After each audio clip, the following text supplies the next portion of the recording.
है गुल प्लाजा की बात करेंगे, जहां पर रेस्क्यू ऑपरेशन चौथे रोज़ में दाखिल हो गया है। जैसा कि आपके इल्म में है कि अब तक तकरीबन 28 लाशें निकाली जा चुकी हैं, जिनमें से 11 की शनाख्त मुकम्मल हो चुकी है। बिल्कुल ऐसे ही, और 80 से ज़ायद अफराद अब भी लापता हैं। और इस हवाले से डिप्टी कमिश्नर साउथ के मुताबिक सर्च ऑपरेशन आज मुकम्मल कर लिया जाएगा। उन्होंने ये भी बताया कि इमारत के कमज़ोर होने की वजह से जो है ना वो जैक लगाया जा रहा है। और SBCA हुकाम ने गुल प्लाजा से मुत्तसिल रिम्पा प्लाजा को भी खतरनाक करार दे दिया, क्योंकि वो बहुत ज़्यादा इफेक्ट हुआ है। बिल्कुल उसके बराबर में ही है रिम्पा प्लाजा। और ये पहली दफ़ा नहीं है कि गुल प्लाजा में आग लगी है, इससे पहले भी गुल प्लाजा में आग लग चुकी थी।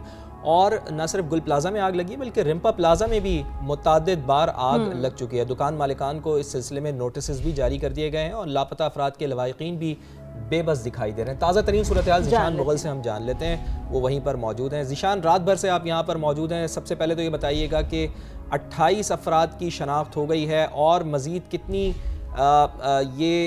इम्कान ज़ाहिर किया जा रहा है कि वहाँ पर कितनी लाशें मज़ीद हो सकती हैं। एक तो इससे मुतालिक बताइएगा, और सर्च एंड रेस्क्यू ऑपरेशन से मुतालिक बताइएगा कि कितना फ़ीसद ये मुकम्मल हो चुका है। जी बिल्कुल सानिया, गुल प्लाजा रेस्क्यू का जो ऑपरेशन है वो चौथे रोज़ में इस वक्त भी जारी है। इस वक्त तो हम मौजूद हैं गुल प्लाजा के अकबी हिस्से पर, जहां पर आप मेरे अकब में देख सकते हैं कि यहाँ पर रेस्क्यू का अमल इस वक्त भी जारी है। जबकि हुकाम के मुताबिक इस वाक़े में अब तक 28 अफराद जाँ बहक, इसके अलावा 35 से ज़ायद जो अफराद हैं वो ज़ख्मी हुए हैं। और बताया गया है कि जो 85 अफराद हैं वो ताहाल लापता हैं। इसके अलावा मैं आपको बताता चलूँ कि हमने रात गए देखा कि यहाँ पर मुख्तलिफ सरगर्मियाँ जो थी वो जारी रहीं। इमारत के जो टॉप फ्लोर पर मुख्तलिफ जो अशिया थी वज़नी, उसे हटा दिया गया है। लेकिन इसके बाद उनका ये कहना है कि इन वज़नी अशिया को हटाने के बाद ये इमारत का जो साँचा है वो कुछ मुस्तहकम हो सकता है। लेकिन ताहाल ये खदशा है कि किसी भी वक्त ये बिल्डिंग कोलैप्स कर सकती है। मैं कैमरामैन मोहम्मद रिजवान से कहूँगा कि आपको दिखाए। आप देख सकते हैं कि इस वक्त भी यहाँ पर धुआं उठता हुआ दिखाई दे रहा है, जो मलबा यहाँ पर पड़ा हुआ है। और इसके साथ साथ यहाँ पर पुलिस और रेंजर्स की भारी नफली मौजूद है, जो गैर मुतल्लिका अफराद को आगे जाने से रोक रही है। शहरी भी यहाँ पर मौजूद हैं, जिनके प्यारे अंदर अभी भी लापता हैं।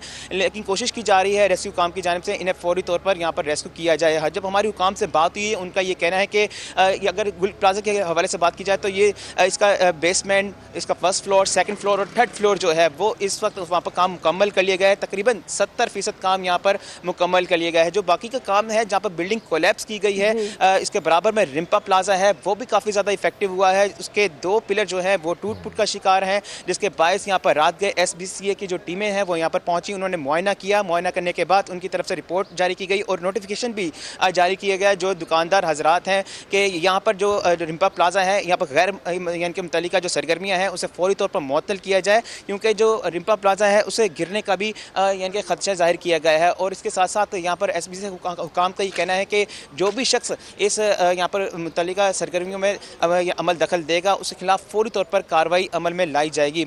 अगर इसके हवाले से हमने आ रही है, जब मजीद गुफ्तगू हुई रेस्क्यू, उनका ये कहना था कि जो रिम्पा प्लाजा के बराबर वाला हिस्सा है जहाँ पर बिल्डिंग कोलैप्स कर गई है, दूसरा और तीसरा जो फ्लोर है यहाँ पर रेस्क्यू का अमल शुरू नहीं हुआ। अब से कुछ देर के बाद यहाँ पर रेस्क्यू का अमल शुरू कर दिया जाएगा, क्योंकि रात का वक्त था, इस वजह से यहाँ पर रेस्क्यू का अमल नहीं हो सका है। इस वाक़े से मुतालिक यहाँ पर मुतल्लिका इदारे भी मौजूद हैं और जो कि कोशिश कर रहे हैं कि जो लापता अफराद हैं उन्हें फौरी तौर पर रेस्क्यू किया जाए। जी ठीक है, रिम्पा प्लाजा भी अफेक्टेड है। बहुत शुक्रिया ज़ीशान, आप हमें अपडेट कर रहे थे कि गुल प्लाजा में 70% रेस्क्यू ऑपरेशन जो है वो मुकम्मल कर लिया गया है। और इस हवाले से ज़ीशान हमें बता रहे थे कि पहला और दूसरा फ्लोर भी जो है वो क्लियर करार दे दिया गया है। अच्छा, इसमें मेयर कराची की जानिब से भी रात गई गुफ्तगू की गई, उन्होंने मीडिया से गुफ्तगू की, जिसमें उन्होंने बताया कि शहर की तमाम इमारतों में फायर सेफ्टी सिस्टम नस्ब होना चाहिए और मजीद लाशों की तलाश के लिए रेस्क्यू ऑपरेशन एहतियात से कर रहे हैं। क्या उन्होंने कहा है, खुद उन्हीं की ज़बानी ज़रा अपने देखने वालों को सुनवा देते हैं। चूँकि मेयर कराची मुर्तज़ा वहाब जो हमें पहले दिन इस साने के दिखाई नहीं दिए, चूँकि वो शहर में ही मौजूद नहीं थे, लेकिन अब बार बार वो यहाँ का दौरा कर रहे हैं, खुद इंतज़ामात का जायज़ा ले रहे हैं। गुज़िश्ता शब भी वो यहाँ पर जब पहुँचे तो उनकी गुफ्तगू ज़रा सुनिए क्या उन्होंने कहा। डिफ़िकल्ट था बिल्डिंग को एक्सेस करना, लेकिन पिछले 2 रोज़ से बिल्डिंग के अंदर एक्सेस डेवलप हो गई थी और हमारे जो रेस्क्यू वर्कर्स थे उनने बिल्डिंग के अंदर जाना शुरू कर दिया था। इस सिर्फ 3rd फ्लोर पे एक थोड़ा सा इशू है स्मोक का। उन जगहों पे जहाँ पर गए हैं वहाँ से अब मज़ीद कोई बॉडी नहीं मिली है। जो सबसे बड़ा चैलेंज है कि जो मिसिंग लोगों की तफसीलात हमारे पास दर्ज की गई है और जो बॉडीज़ हम ट्रेस कर पाए उसमें एक डिफरेंस है। जो ये मस्जिद की साइड रैंप वाली साइड वाला पोर्शन जो कि मुनहदम हुआ है, जो गिर गया है, शायद उसके मलबे में हो। ड्रिलिंग का सिलसिला और जो स्ट्रक्चर है कंक्रीट उसको तोड़ने का सिलसिला जारी है और वो एहतियात के साथ काम किया जा रहा है। 3 मजीद डेड बॉडीज़ हैं जिनकी DNA के ज़रिए आइडेंटिफिकेशन हो गई है। वो सैम्पलिंग उन्होंने की थी 56 लोगों से, उसके बाद 3 के ऊपर कॉन्फर्मेशन आ गई है। तो मेयर कराची मुर्तज़ा वहाब मौजूद थे और बता रहे थे कि किन चैलेंजेस का सामना करना पड़ रहा है, और सबसे अहम बात यह है कि जो तफसीलात उनके पास मौजूद हैं, ये बड़ी एक अहम नुक्ता उन्होंने उठाया कि डेड बॉडीज़ के हवाले से जो डेड बॉडीज़ उनको मिल रही हैं और जो डाटा जमा किया गया है उसमें थोड़ा सा फ़र्क ज़रूर आ रहा है। तो ये एक बहुत बड़ा चैलेंज होगा। गुल प्लाजा में आग कैसे लगी है, ज़िम्मेदार कौन है, बिल्डिंग लॉस पर अमल क्यों नहीं होता, हर बार फायर ब्रिगेड समेत हुकूमती इदारों की कमज़ोरियाँ सामने आ जाती हैं, इन तमाम उमूर पर बात करेंगे। हमारे साथ मौजूद हैं fire safety expert Saeed Jadoon साहब। सईद साहब, बहुत बहुत शुक्रिया आपके वक्त के लिए। सबसे पहले तो स्ट्रेट क्वेश्चन है आपसे, ये बताएं कि इंतहाई अफसोसनाक सानहा गुल प्लाजा का जिम्मेदार क्या समझते हैं आप, कौन है? जी बिल्कुल, इसका जिम्मेदार देखिए सेफ्टी की जहाँ तक बात है उसमें हम कहते हैं कि सेफ्टी इज़ एवरीवन्स रिस्पॉन्सिबिलिटी। पहली बात तो ये कि हर बंदा ही जिम्मेदार है हर लेवल पे, लेकिन ये है कि वो चूँकि एक बिज़नेस हब था और उसकी एक एसोसिएशन है और अपने तौर पे यकीनन उनकी ज़िम्मेदारी है कि वो तमाम लोगों से जो सब्सक्रिप्शन करते हैं उनसे इकट्ठा करते हैं अमाउंट और उसके बाद उनको सर्विसेज देते हैं, तो इन सारी चीज़ों के मामले में ज़िम्मेदार वहाँ की एसोसिएशन करार पाती है आमतौर पर। तो क्योंकि हर बंदा अपनी अपनी दुकान पे काम कर रहा है, अपने अपने बिजनेस को देख रहा है, ओवरऑल जो टेनेंट्स के पूरे सारे सिस्टम की जिम्मेदार है वो एसोसिएशन है। तो इस वक्त तो जो मौजूदा अब तक के सर्कमस्टांसेस है उसमें सोसाइटी की जो एसोसिएशन है उस बिल्डिंग वो जिम्मेदार है उसकी। तो सईद साहब, आपकी नज़र में क्या सिर्फ इंतजामिया जो है, बिल्डिंग इंतजामिया वही जिम्मेदार है, रियासत बरी जिम्मा है? जी यकीनन स्टेट की जो देखें, हम सब अपना ज़ाती काम भी कोई कर रहे हैं तो वो असल में स्टेट ही का काम है। मैं अपने माँ बाप का भी बाद में हूँ, मैं स्टेट का पहले हूँ। किसी इलेक्शन में हो, मेरी गाड़ी है वो उठा के ले जाते हैं कि जी स्टेट को ज़रूरत है इसकी। तो स्टेट तो सूरत भरी जमा नहीं है इसके अंदर, स्टेट ज़िम्मेदार है। स्टेट ने बहुत सारे इदारे अपने तौर पे बना रखे हैं, उनके दरमियान में इंटेग्रेशन होना चाहिए आपस में और एक कॉम्प्रिहेंसिव एक सिस्टम होना ज़रूरी है। लॉ ऑफ द लैंड एक बन चुका है, 2016 में बिल्डिंग कोड ऑफ पाकिस्तान बने, उसके बाद से ज़रूरत थी कि उसको by true letter and spirit उसको इन्फोर्स कर दिया जाता, तो वो अभी तक नहीं किया गया है किसी भी जगह। बस वो मुख्तलिफ शेल्फों में पड़ी हुई हैं और उनकी लाइब्रेरियों में बस जमा हो गई हैं जाके।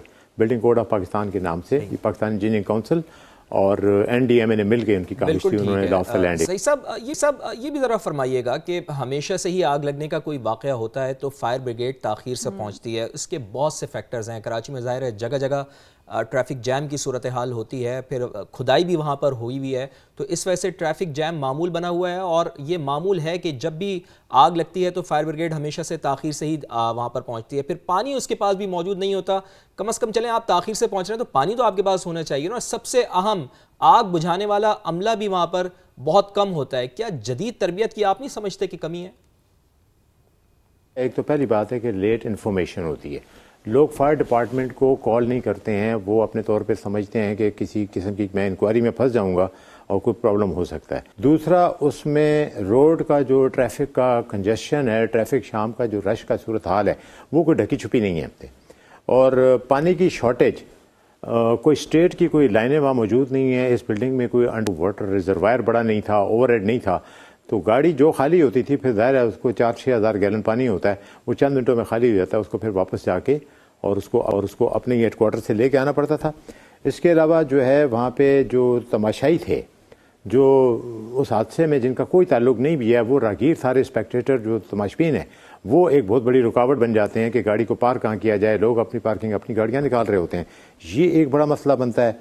और उसके अलावा रोड की जो कंस्ट्रक्शन हो रही है, MA रोड पर वो BRT का जो प्रोजेक्ट चल रहा है बस सर्विस वाला, वो छोटे फासलों पर हमें टर्निंग मिल जाया करती थी, अब फायर डिपार्टमेंट को वो टर्निंग नहीं मिल रही है। अगर हमने 30 मिलियन की पॉपुलेशन शहर को बचाना है तो ये हमारे जो 1500-1200 जो फायर फाइटर्स हैं, इनको अगर लाख 2-2 लाख रुपए की प्रॉपर ड्रेसअप इनको कर दिया जाए, इनको अगर प्रॉपर गेयर के साथ इक्विप्ड कर दिया जाए तो ये काम कर सकते हैं। सर्च एंड रेस्क्यू चलती फायर के दौरान, हादसे के दौरान किया जाता है, ये नहीं होता कि आग बुझ जाए तो आप उसके बाद जो है सर्च एंड रेस्क्यू शुरू करेंगे।